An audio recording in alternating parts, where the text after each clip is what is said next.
NRS হাসপাতালে মহিলা নার্সের রহস্য মৃত্যু। আর এই রহস্য মৃত্যুকে কেন্দ্র করে বিভিন্ন প্রশ্ন উঠছে, সামনে আসছে, যেখানে শৌচাগার থেকেই দেহ উদ্ধার হয় এই নার্সের।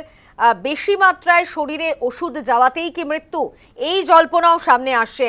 না বেশি মাত্রায় শরীরে ওষুধ যাওয়াতে মৃত্যু কিনা, যেখানে নার্সের বাঁ হাতে ছুঁচের দাগ রয়েছে, শরীরের অঙ্গে ছুঁচ ফোটানো হয়েছে কিনা অন্য অঙ্গে, তা নিয়েও কিন্তু একটা প্রশ্ন উঠছে। ময়নাতদন্তের রিপোর্টে তা স্পষ্ট হবে। রহস্য মৃত্যুর মামলা রুজু হয়েছে ইতিমধ্যেই। পরিবার এখনো এন্টালি থানায় অভিযোগ করেনি। 2024 সালের 24শে জুলাই থেকে এনআরএসে কর্মরত এই নার্স। মোবাইল ফোন বাজেয়াপ্ত করা হয়েছে। এনআরএস হাসপাতালে মহিলা নার্সের রহস্য মৃত্যু, হাসপাতালের শৌচাগার থেকেই দেহ উদ্ধার।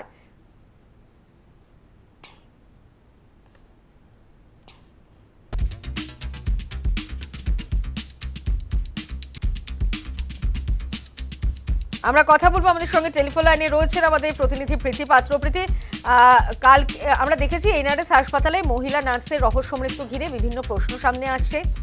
আর সেখানে কি বেশি মাত্রায় শরীরে ওষুধ যাওয়াতেই এই মৃত্যু, এই জল্পনাও সামনে আসছে, কি জানা যাচ্ছে এখনো পর্যন্ত? একেবারে গতকাল যেখান থেকে তাকে উদ্ধার করা হয়েছিল সেখানে দেখা গিয়েছিল একটি সিরিঞ্জ এবং তার পাশাপাশি দুটি ওষুধের শিশি পড়েছিল এবং সেগুলো কিন্তু ইতিমধ্যেই ল্যাবে নিয়ে যাওয়া হয়েছে, সেগুলো পরীক্ষা করা হয়েছে এবং মূলত যেটা জানা যাচ্ছে যে এই যে ওষুধ সেগুলো কিন্তু মূলত দেহর ব্যথা কমানোর জন্য বা ক্লান্তি দূর করার জন্য কিন্তু দেওয়া হয়, যেটার নাম সাইনসান। অনেকেই জানা যাচ্ছে যে অনেক নার্সরাই রয়েছেন যারা নাইট ডিউটি করেন, তারাও কিন্তু অনেক সময় এই ওষুধ ব্যবহার করে থাকেন। তবে ওই দিন ওই নার্স কতটা ডোজ নিয়েছিল, কারণ তার হাতে সিরিঞ্জের দাগ পাওয়া গেছে, ফলে স্বাভাবিকভাবেই ওষুধ তার ভেতরে ইনজেক্ট করেছেন।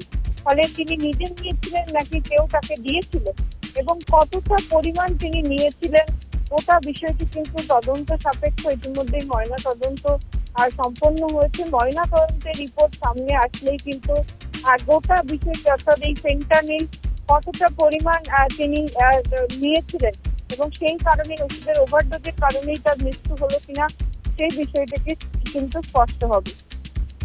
ধন্যবাদ প্রীতি।